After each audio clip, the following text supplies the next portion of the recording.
puedan ser utilizadas como prueba y con ello deducir responsabilidad penal a las personas que resulten involucradas en casos de corrupción o de criminalidad organizada, que principalmente a eso va dirigido este tipo de herramientas. Esta es una técnica especial de investigación que no es inventada en Honduras, o sea, esto está avalada internacionalmente, está amparada en convenios internacionales como la Convención de Palermo 2000, está amparada en la Convención de las Naciones Unidas contra la Corrupción de Mérida, Yucatán.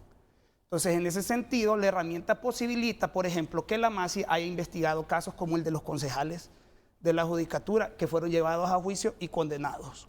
En el caso de Teodoro Bonilla. Con las escuchas. Con las escuchas telefónicas. El caso Chalón. Entonces, ahí vemos que habían personas involucradas incluso, o que se mencionaba de que estaban involucradas en el gobierno anterior. Entonces, si esta unidad no actuara objetivamente o en función de buscar los responsables de la comisión de un delito, no hubiera intervenido ese tipo de personas, por ejemplo.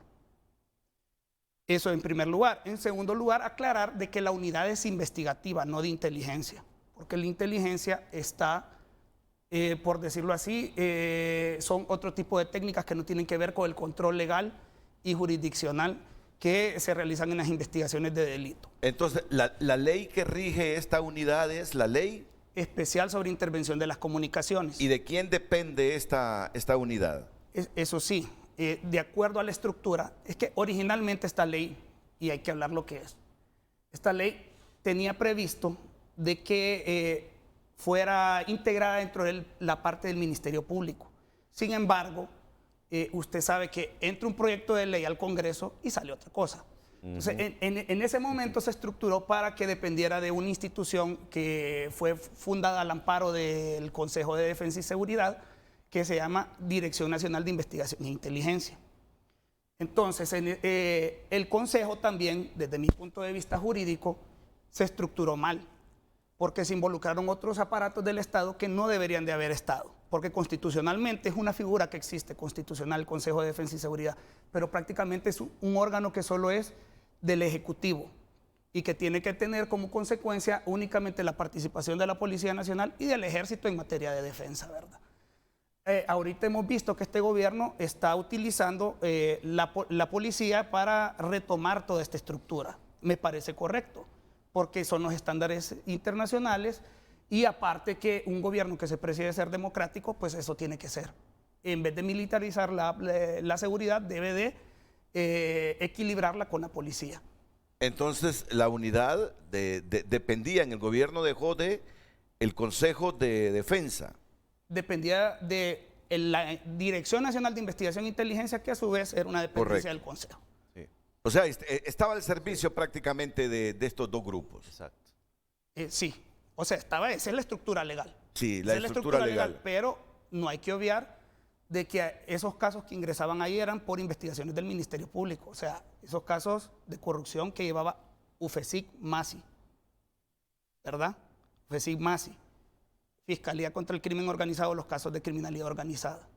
Entonces, o sea, prestaba una función muy importante. Presta. Y presta. Porque está funcionando. Y presta porque está funcionando. Está funcionando. Y la actividad no ha cesado. O sea, hablar de derogar, mire, esta ley se ha hablado mucho de la ley de colaboración eficaz. Esta ley es igual de importante. Y si de verdad está la intención de traer la CICI, de implementar el combate a la corrupción, pues esta herramienta va a ser importante, ¿verdad? Derogarla sería quitarle dientes, como cuando decían que se le quería quitar dientes a la MASI. Entonces, si van a haber reformas, tienen que ser encaminadas a potenciar la herramienta.